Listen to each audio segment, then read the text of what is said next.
Hello student, myself Arvind Kumar Yadav. मैं class 12th के student के लिए फिजिक्स में जो पहला आपका चैप्टर है इलेक्ट्रिक चार्ज और इलेक्ट्रिक फील्ड को लेकर के आया हूं। ये जो चैप्टर है ये इलेक्ट्रोस्टैटिक्स की ब्रांच है।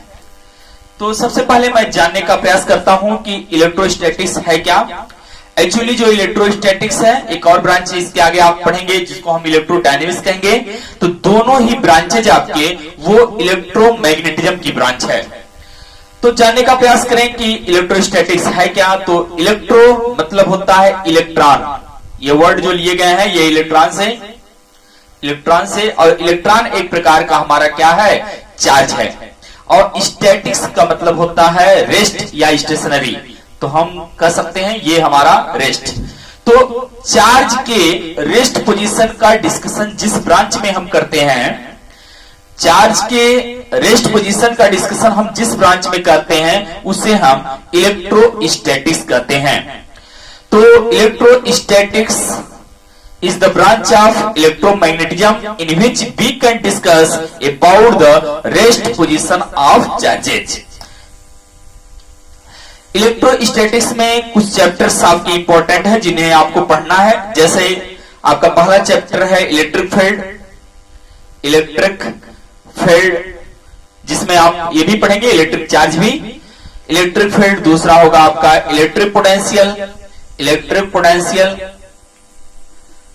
उसके बाद आप गॉसेस थ्योरम आप पढ़ेंगे, गॉसेस थ्योरम। उसके बाद देन आपका कैपेसिटर होगा, कैपेसिटर भी पढ़ना है आपको। इसी प्रकार से आपकी जो दूसरी ब्रांच है जिसको हम इलेक्ट्रोडायनेमिक्स कहते हैं, इलेक्ट्रो का मतलब हो गया चार्ज और डायनेमिक्स का मतलब हो गया आपका मोशन पोजीशन। तो it is the branch of electromagnetism in which we can discuss about the motion position of charge. इसमें हम क्या पढ़ेंगे, motion position of charge.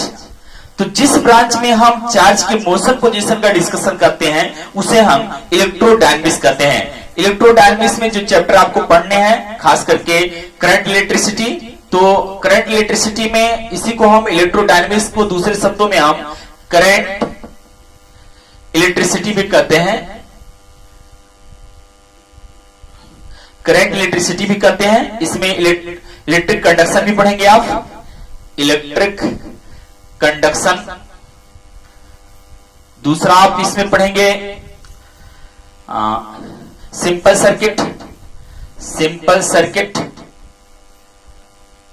Circuit. तीसरा जो आपको डिस्कशन करना होगा इसमें अल्टरनेटिंग एसी पढ़ेंगे। ये सब चैप्टर का हम डिस्कशन करेंगे और इसमें आप इन चैप्टर्स के डिस्कशन करेंगे। इसके बाद आपका मॉडर्न फिजिक्स आ जाएगा। मॉडर्न फिजिक्स में खास करके स्ट्रक्चर ऑफ एटम हम समझने का प्रयास करते हैं। न्यूक्लियर फ्यूजन जैसे रिएक्शन का एटम की साइज क्या है, शेप क्या है, इसके बारे में डिस्कशन हम मॉडर्न फिजिक्स में करते हैं। उसके बाद आपका जो आ जाएगा लाइट का चैप्टर। तो लाइट में आप रे ऑप्टिक्स और वेव ऑप्टिक्स का डिस्कशन करेंगे। उसके बाद आपका फिर डिजिटल इलेक्ट्रॉनिक्स आ जाएगा।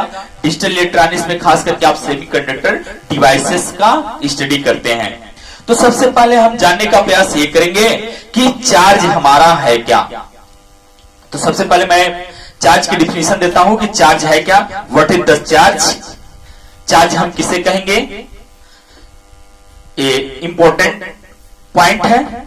और तो हम सबसे पहले जानने का प्रयास करते हैं कि इलेक्ट्रिक चार्ज हमारा क्या है, what is the electric charge. तो electric charge is the property of a matter या physical property of matter which cause a force when place in electromagnetic field. तो इलेक्ट्रोमैग्नेटिक फील्ड में रखे जाने पर, मैग्नेटिक फील्ड में रखे जाने पर अगर ये फोर्स को एक्सर्ट करता है तो हम उसे कहते हैं कि इलेक्ट्रिक चार्ज है। तो electric charge is the physical property electric charge is the physical property of a matter which cause a force placed in electromagnetic field। दूसरी डिफिनेशन आप ये भी कह सकते हैं कि इलेक्ट्रिक चार्ज वह है जिसके कारण इलेक्ट्रिक फील्ड बनती है, इलेक्ट्रिक चार्ज वह है जिसके कारण हम मैग्नेटिक फील्ड बना सकते हैं। तो electric charge produce magnetic field, electric charge produce electric field. तो इलेक्ट्रिक चार्ज के बारे में ये आपने देखा। इलेक्ट्रिक चार्ज की कुछ यूनिट्स होती हैं। तो इलेक्ट्रिक चार्ज की जो एसआई यूनिट है उसको हम कूलम कहते हैं। कूलम को दूसरे वर्ड में हम एम्पियर सेकेंड भी कहते हैं, एम्पियर सेकेंड भी कह सकते हैं। तो एम्पियर सेकेंड या कूलम्स कहते हैं। ये आपको लिखा गया है Q equal to I T. Charge को हम Q से रिप्रेजेंट करते हैं और I एम्पियर है, तो इसके लिए हमने आई के लिए एम्पियर लगा दिया और टी के लिए हमने सेकेंड लगा दिया। तो Q equal to I T. तो चार्ज का जो एसआई यूनिट है उसको कूलम कहते हैं या एम्पियर सेकेंड कहते हैं। दूसरा हम बात करते हैं कि चार्ज का जो this is the unit of charge and dimension Q equal to I T as you well know. I के लिए आप डायमेंशन ए इस्तेमाल कर सकते हैं, टी के लिए टी। तो AT is the dimension of charge. Next, charge is scalar quantity. ये क्या है आपकी स्केलर क्वांटिटी है, क्वांटिटी। तो charge is a scalar quantity having no direction, only have the magnitude. Charge is two types. Charge is two types. One is positive charge and other is negative charge. In between positive charge and positive charge or negative charge repel to each other. ये एक दूसरे को repel करते हैं। But if they are unlike, that means one is positive and other is negative, then they are attract to each other. Attract to each other. तो ये attract करते हैं कब? जब अपोजिट इन नेचर में होते हैं, जब सेम नेचर के होते हैं तो ये एक दूसरे को रिपेल करते हैं। तो charge is two type given by first given by American scientist whose name is Benjamin Franklin. तो बेंजामिन फ्रैंकलिन ने बताया कि चार्ज हमारा दो टाइप्स के होते हैं। एक को हम पॉजिटिव चार्ज कहेंगे, दूसरे को हम निगेटिव चार्ज कहेंगे।